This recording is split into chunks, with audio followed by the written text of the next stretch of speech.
Alldeles.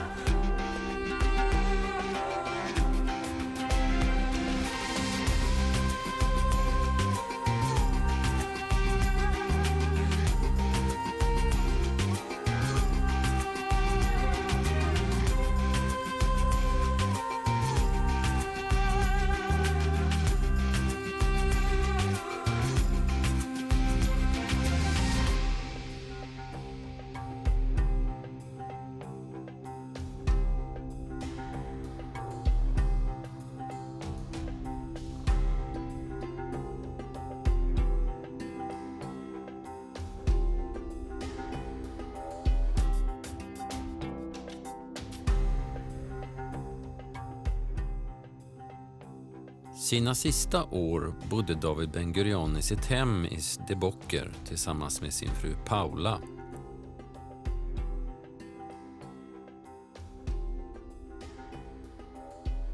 Där han i slutet av 60-talet i samband med sexdagarskriget bland annat fick besök av sin gamla politiska rival Menachem Begin.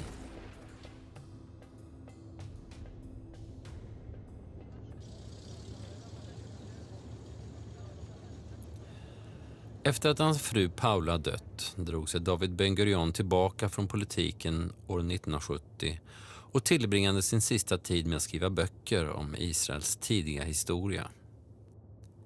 I november 1973 fick han en hjärnblödning och fick under sin sjukdomstid besök av flera höga politiker som premiärminister Golda Meir. Han dog slutligen den 1 december 1973 vid en ålder av 87 år strax efter Yom Kippur-kriget samma år. Hans kropp lades först i Knesset så att människor fick hedra honom innan han flög sig i helikopter till Steboker. Sirener hördes över hela Israel för att markera hans död innan han begravdes bredvid sin fru Paula i Midreshet Ben Gurion, strax intill Steboker.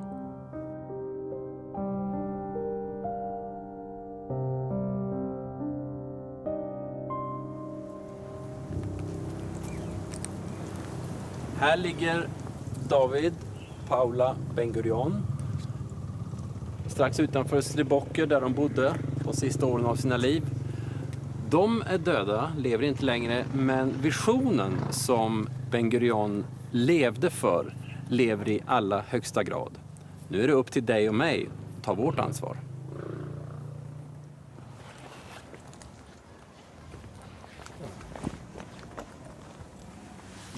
Nu lägger jag en sten på Ben Gurions grav, som man gör inom det judiska. Och en sten på Paula Ben Gurions grav.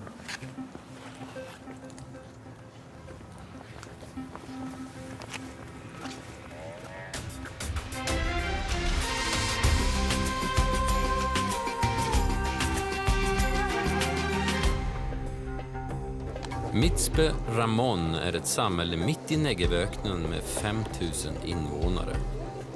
Orten bildades år 1951 som ett läger för de vägarbetare som byggde motorväg 40 mellan Beer Shebas och Eilat. Mitzpe Ramon har ett ökenklimat med en temperatur som varierar mellan 30 och 40 grader varje dag. Samhället ligger 840 meter över havet och ligger precis norr om Ramonkratern, en 38 kilometer lång, 6 kilometer bred och 500 meter djup krater. Området är idag Israels största nationalpark och här finns också ett besökscenter där man kan njuta av utsikten över den stora kratern. Well, that's the Ramon crater, the famous place where about 500,000 visitors come every year. And the site itself occupies all kinds of tourism, you know, from jeep safaris to hiking, camel safaris.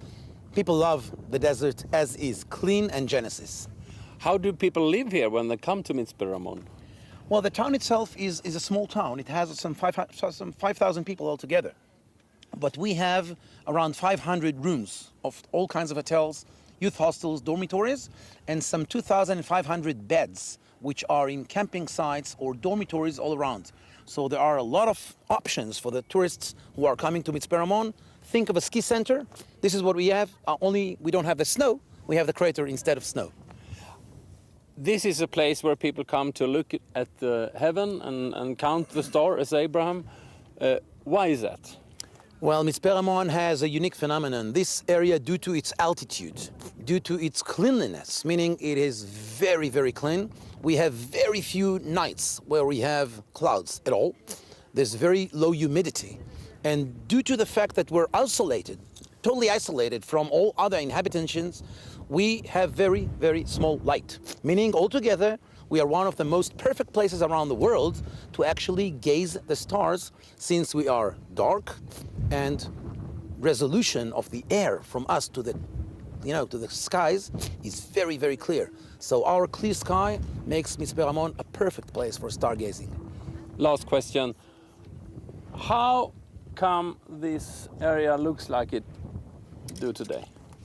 This is what we call an erosion crater. The erosion is a very simple phenomenon in geology. The place was formed some hundreds of million years ago, but due to erosion, therefore the dust and the wind and the chillness and the water all together are melting the area slowly, and they take all the soil and the sand from here to the Arava Valley behind us. So what we have is a huge mountain that was like carved from the inside, today becoming a huge hole, some 42 kilometers long, some 10 kilometers wide. This is one of the largest windows to the earth.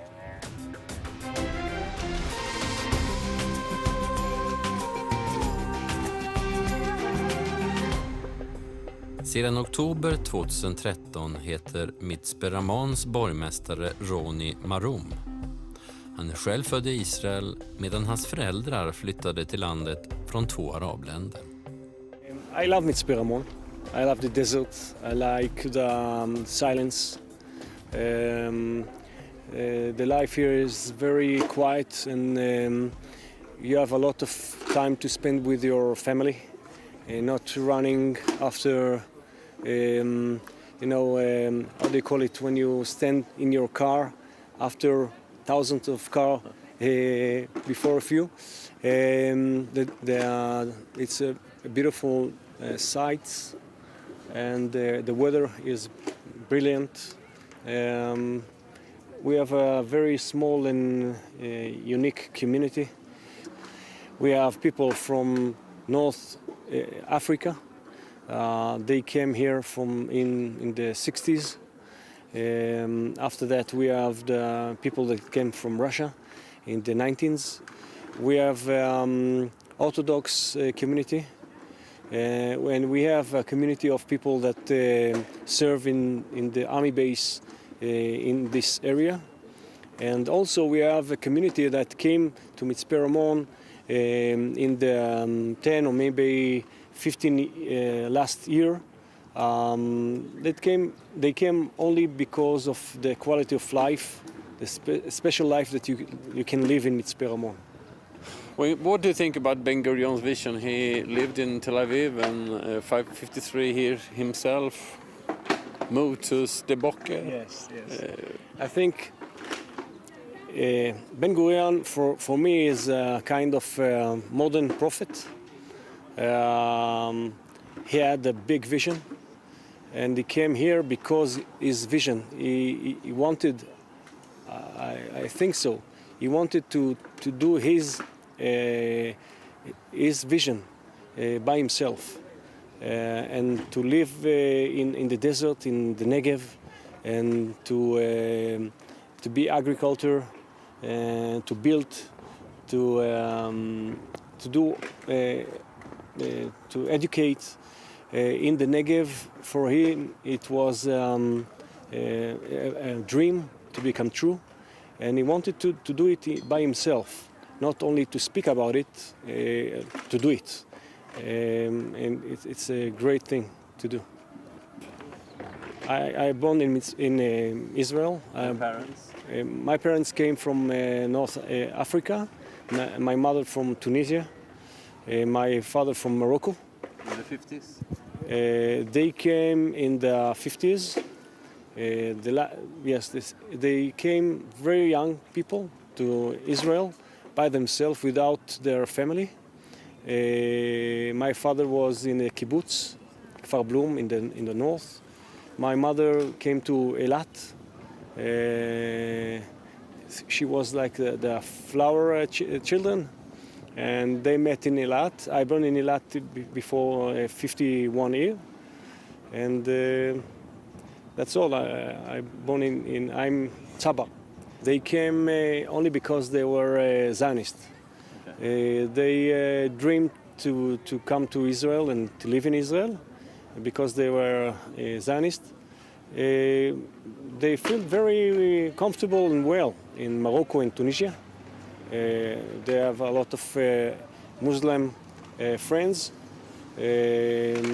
Economical, they were in a very good position, but they had a dream to come to Israel and live here.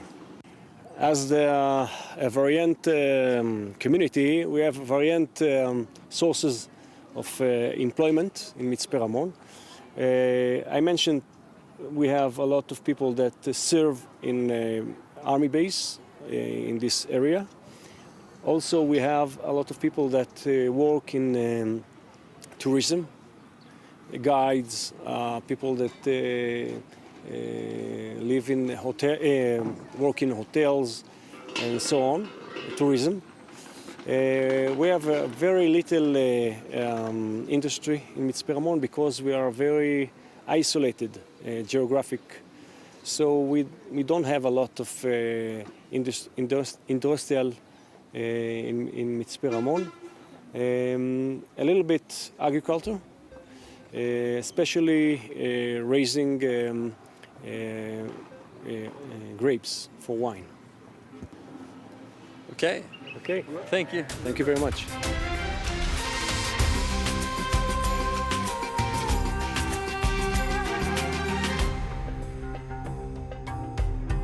Det visar sig att fler från Skandinavien besöker Mitzpe Ramon just den här dagen. Den kända norska arkitektfirman Snöhetta har representanter på plats för att undersöka möjligheten att bygga ett ljusmuseum på orten. Och vad gör du i Mitzpe Ramon? Vi har ett uppdrag för ett lysmuseum i Europa. Och vår uppdragsgivare har ett önske om att etablera olika satelliter runt omkring i världen. Och han har identifierat Mitzpe Ramon som ett vackert sted också på grund av speciella lysförhåll. Ja, det är ganska mycket ljus här. Ja, men också det är ett vackert nattlys. Så det är det vi ska pröva och så vi ska etterpå besöka krateret för att laga en sån liten se på möjligheter där. Så det blir vi har ju inte begynt med att konkretisera ända, men det vi tänker att det är en vacker natur och vi jobbar ju väldigt mycket med landskap, arkitektur och kontext. Så vi ska se på, vi är väldigt spända på att se beliggenheten. Ja. Känner du att ja, det är i uppstartfasen, alltså vi har inte konkretiserat detta ännu, så detta är egentligen vårt första besök här. Ja. Så vi är väldigt spända på möjligheterna här och vi har blivit tagit väldigt gott emot, det måste jag säga. Så det var väldigt flott att kunna vara del av ceremonin här idag också. Ja. Mm.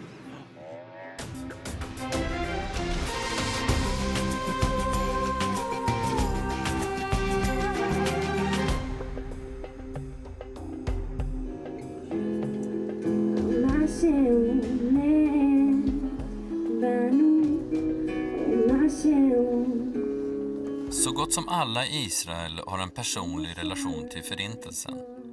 Flertalet judar som kom hit från Europa har nära anhöriga som dog i nazisternas koncentrationsläger. Övriga har släktingar eller vänner vars föräldrar och anhöriga omkom. När vi besöker Mitzpe Ramon just den här dagen börjar flyglarmet ljuda över hela landet. Bilar stannar på vägarna, passagerare och förare kliver ut ur bilen och står i tystnad under tiden som signalen ljuder. Anledningen till larmet är att det är Yom HaShoah, förintelsens minnesdag, en helgdag som israeler och även många judar utanför Israels gränser uppmärksammar. Helgdagen etablerades av Israels parlament, Knesset, år 1951 och lagen signerades av premiärminister David Ben Gurion och presidenten Yitzhak Ben Zvi. En 2 minuter lång siren hörs överallt i landet. Under de minuterna stannar all trafik och oavsett vad man sysslar med upphör det för 2 minuters stillhet till minne av förintelsens offer.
Ja du Ruben, det var ett spännande besök vi hade i Ramon. Och en arkitekt från Snöhätta i Oslo dök upp. Helt otroligt, men det är just sånt som händer i Israel.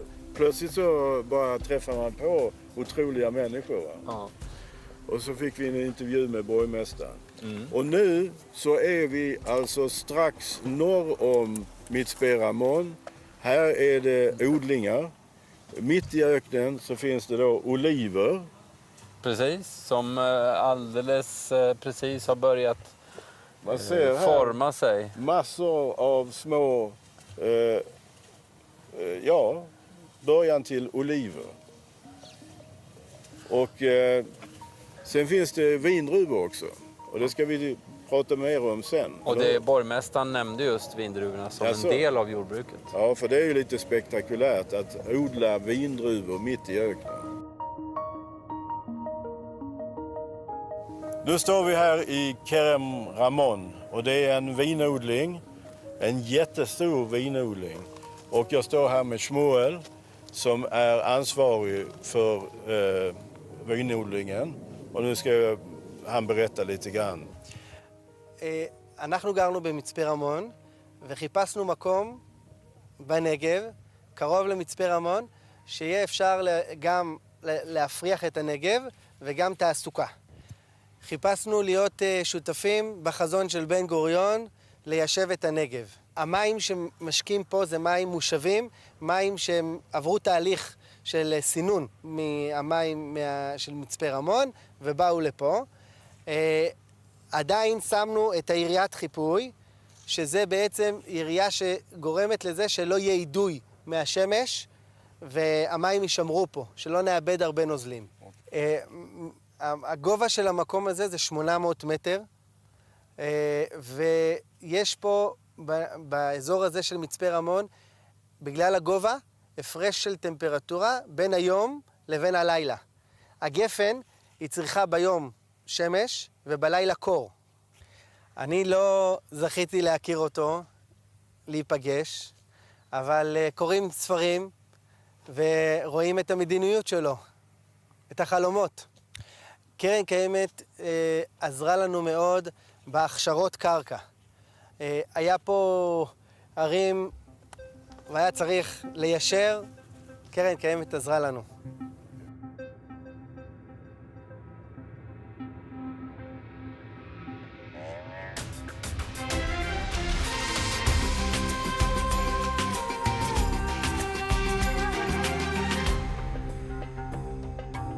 I like to say that over the years we've made peace with 3 enemies, okay? Jordan to our east, Egypt to our west, and our most vicious enemy of all, don't point your camera at it, okay? The sun, okay? And we have really turned all of these 3 enemies into friends. Wonderful. Okay? Kibbutz Keturah is a family. a family of 160 members, 250 children, and about 100 temporary residents. This brings us to a total population of 500 people, which is the second largest kibbutz in the area. Now, every visit to a family begins with an introduction to the family elder. And this is our family elder right here, okay? And he is 2,000 years old. He comes from a seed which was at the time the world's oldest regenerated seed, found in the original excavations at Masada. We have on the kibbutz a very renowned and modest agronomist named Dr. Elaine Salaway, who won the Ben Gurion Prize last year, okay? And who has planted many, many trees from every single continent except the Arctics here on Keturah and domesticated them. She managed to filch a couple of those seeds from the university at Jerusalem, bring them down here and regenerate them. And using a secret brew of micronutrients and vitamins and chicken soup, she managed to get one of them to sprout. And here you go. This is the Judean palm. Most palms in the world, most date palms in the world come from either Iraq, Iran, or North America or North Africa. Okay? This is an original tzabar, an original Israeli palm. This is the palm that Josephus Flavius writes about that introduced the day trade from Rome to Jerusalem. And it's the only one of its kind. This palm tree was extinct from the Middle Ages onward, okay, due to warfare and construction and other needs in the Middle East at that time. Now, unfortunately, we were hoping for a girl, but we got a boy. Metushalach is a boy, just like Methuselah is in the Bible. Okay, but I'll tell you a secret just for you. Dr. Salaway has managed to also sprout a couple of other date trees. We're hoping that these date trees didn't come from pits spit down into the irrigation pit into the into the pit dug by the workers in 1948 when they excavated the pit. We're hoping to come up with a female Judean palm, and then we will introduce to the world from Kibbutz Keturah a new kind of date. Kibbutz Keturah is founded on 3 branches of industry. That's how basically we bring in our income.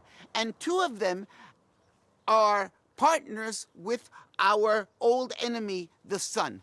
One of them is Algatech. Okay? It's an algae factory where we take a single cell fresh algae and we subject it to the stress of the heat and light of the sun, and we produce an enzyme from that stress, which is very, very high in astaxanthin, a very, very potent antioxidant. We sell about 1 liter of astaxanthin for $10,000 on the open market, and we sell that to both medical industries, pharmaceutical industries, and the natural food industry as well. Our second project with the sun came from these original solar cells to my left over here, and culminated in the production of 2 solar fields which together produce 45 megawatt of electricity and which produce electricity for every 4th light bulb which is lit in a lot, okay?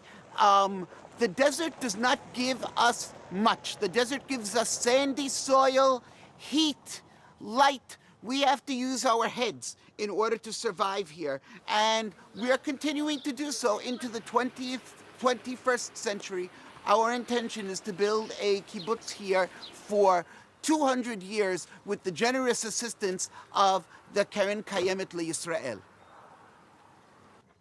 Okay, guys, you got what you came for? Yeah. I could have given you so much more. I feel like a grandmother. I baked the cake. I made tea. Okay. Okay, but if that's all you got, I hope you're satisfied.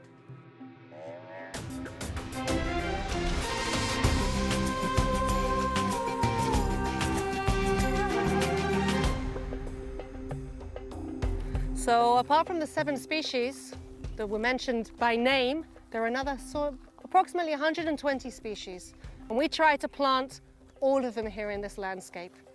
Okay, I'm holding here wheat and barley, but these weren't wheat and barley that were grown in the fields. These are wild wheat and barley that are growing here just behind me. This is the natural wild barley and wheat that covers the hillsides of Israel at this time of year. And if you think about the season, we just had the season of Passover. The season of Passover was traditionally celebrated by the first offering of the barley that was ripe. You can see the barley on the left here, which is already ripe. You can see the seeds of the grains have turned brown. You can recognize barley by its long hair, as opposed to the wheat, which traditionally ripens at Pentecost, which is the harvesting season of the wheat. And you can see here the stems are still green and the wheat is not yet barley, it is not yet ripe. They look different to planted wheat and barley. They beautifully cover the hillsides, waving in the breeze as the season goes on. Now, if you want to understand the Bible, then sometimes you need to come here to understand the language and the seasons and the nature, because it's all entwined. If you take a Song of Ascents, 126, and you hear the quote, "They who sow in tears shall reap with songs of joy. Though he goes along weeping, carrying the seed bag, he shall come back with songs of joy, carrying his sheaves." Why would he sow in tears? Because if you pick 50 pomegranates for a pomegranate tree, that tree will still produce pomegranates next year. But when you get the grain from your wheat and barley, you have to decide. Do you eat it? Do you feed it to your family? Or do you sow it in the ground? Do you plant it in the hope that your barley crop or your wheat crop will give new wheat and barley next year?